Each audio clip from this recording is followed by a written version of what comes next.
This isn't diplomacy. It's pressure delivered with a smile. In less than 2 days, Canada was threatened with tariffs, military intimidation, and something far more dangerous, fragmentation. Here's the contradiction that matters.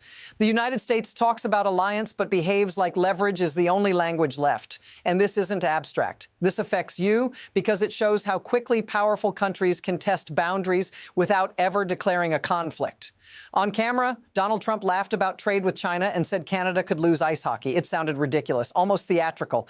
But notice what happened around that comment. 100% tariffs were floated, fighter jets were mentioned, defense agreements were suddenly conditional, and behind the scenes, U.S. officials were discussing separatist movements inside Canada itself. Jokes on the surface, pressure underneath. Canada didn't splinter, it unified. That response is the tell. Because when threats come wrapped as humor and policy at the same time, it's not chaos, it's a strategy. And once you see that, the story doesn't calm down, it accelerates. What actually triggered this wasn't a single remark, it was a chain reaction. Over the past 48 hours, Donald Trump publicly warned that if Canada deepens trade with China, tariffs would jump to 100%.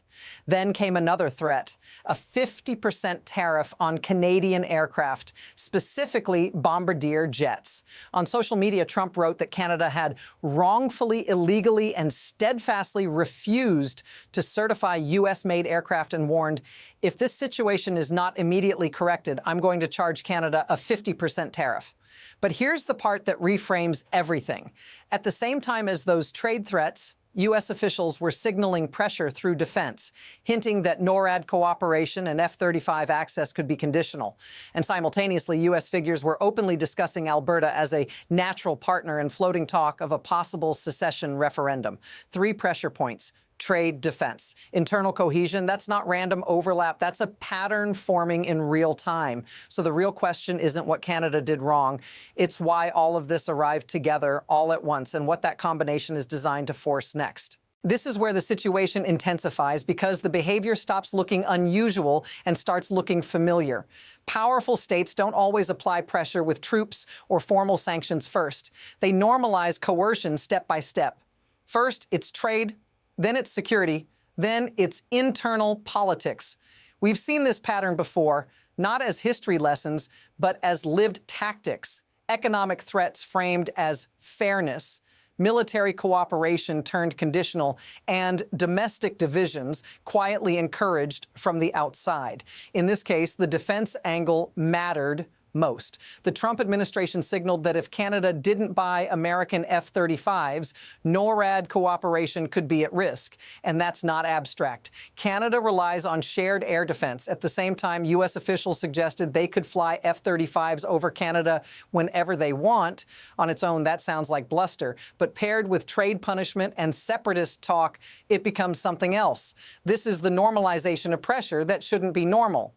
Because alliances aren't supposed to come with intimidation clauses. And when joking comments about ice hockey coexist with threats about jets and sovereignty, the line between humor and force disappears. That's the escalation. And it's exactly why Canada's response mattered so much. Now let's talk about the proof of something even more troubling, the contradiction between words and actions. The Trump administration publicly disavowed any intention to actively break up Canada. But what it did instead was far more insidious. It quietly opened the door for destabilization by nurturing secessionist sentiments. The U.S. ambassador to Canada was reported to have had secret conversations with extremist separatist groups in Alberta, encouraging them to seek independence from the rest of Canada. These groups, with figures like Danielle Smith, Alberta's premier, actively stoking the fire, were pushed into the spotlight. The narrative was seeded, not directly, but with undeniable implication.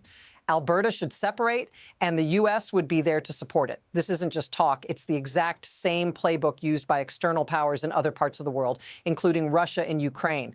It's destabilization by proxy.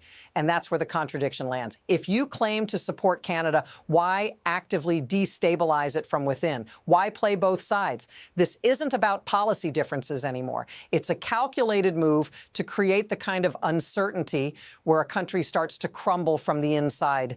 And once that starts, there's no going back. Here's where it gets even more intense. The clock is ticking. In response to this mounting pressure, Canadian leaders didn't flinch. In fact, they did exactly what you'd expect from a united front under attack. Prime Minister Carney made it crystal clear. Canada's sovereignty wasn't for sale. He didn't waste time engaging in every public statement or every crazy remark coming from Washington. Instead, he made one thing clear to Donald Trump: don't you dare threaten Canadian sovereignty. That wasn't just political talk. That was a clear, visible red line. Meanwhile, other leaders across Canada backed him up. David Eby, the Premier of British Columbia, didn't mince words either. He said to youth, "If you're coming into our country and trying to force our provinces to secede, you are treasonous." That's the kind of statement you can't ignore. But here's where things flip. Not everyone in Canada felt the same way. Alberta's Premier, Danielle Smith, didn't respond directly. Instead, she framed it as a discussion about Alberta's democratic process. That's not just dodging the issue, that's complicating the fight. Because when one province quietly entertains the idea of secession, it raises an uncomfortable question: is Canada truly united in the face of this kind of pressure? And if not, who stands to benefit when the country splits? This is where things get even murkier. It's not just about the domestic political fallout. The real problem is what happens when uncertainty is weaponized. Take Premier Ford of Ontario's response. He condemned the talk of secession, called it unacceptable, and said, we should all be sticking together. But then he raised a key issue. Why is this conversation even happening? Why is Alberta's secession being discussed at all, quietly supported by Washington, while Canada faces an external threat? Ford's point is crucial. He's calling out the idea that Canada, in the midst of all this pressure, might fracture. He understands that if Canada doesn't stand together, it plays into Trump's hands. The cracks are there, even if no one wants to admit it.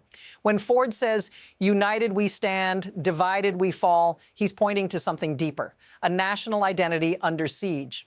But here's what's terrifying. If the United States continues to subtly push Alberta towards secession, how long before other provinces start questioning their loyalty? How long before this story shifts from diplomatic posturing to an actual civil fracture? The next move is already forming. And if it continues, Canada may find itself not just under attack, but in the midst of a war for its very unity. Now let's bring this back to the real-world consequences. When something like this plays out on the global stage, it's easy to feel detached. But the reality is this: ordinary people are the ones who will feel the ripple effects. This isn't just a matter of trade deals or international politics anymore. This is about what happens when a country's integrity is put to the test. For Canadians, it's not just about having to pay higher tariffs. It's about how these economic pressures, these defense threats, and the discussions around secession affect their day-to-day lives. Imagine if you woke up tomorrow and your entire country was suddenly facing a potential breakup. Would you feel secure? Would your future feel certain? For Canadians living in Alberta, where these separatist movements are being encouraged, it means something even more personal. They have to ask themselves whether their province is truly part of the country they've known. And for everyone from British Columbia to Ontario, it's the same question: is this a fight worth winning? This isn't just political drama. It's a struggle over the fundamental unity that holds a country together. If this feels familiar, say so in the comments. Because this isn't about a hypothetical future, it's happening now. Let's zoom out for a second and look at the system that makes all of this possible. It's not just the threats from one government to another. It's the underlying mechanics of power that allow this kind of manipulation to happen in the first place.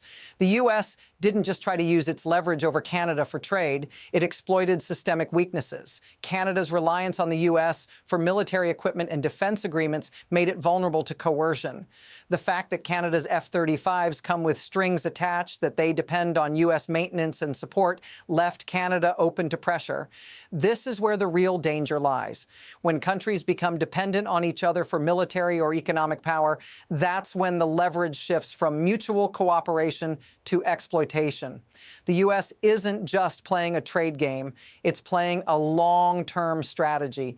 Every threat, every tactic is designed to exploit Canada's weaknesses, both internal and external. The question is, why is this kind of pressure still effective? perspective. Why does Canada still depend so much on U.S. cooperation, even when that cooperation comes at a price?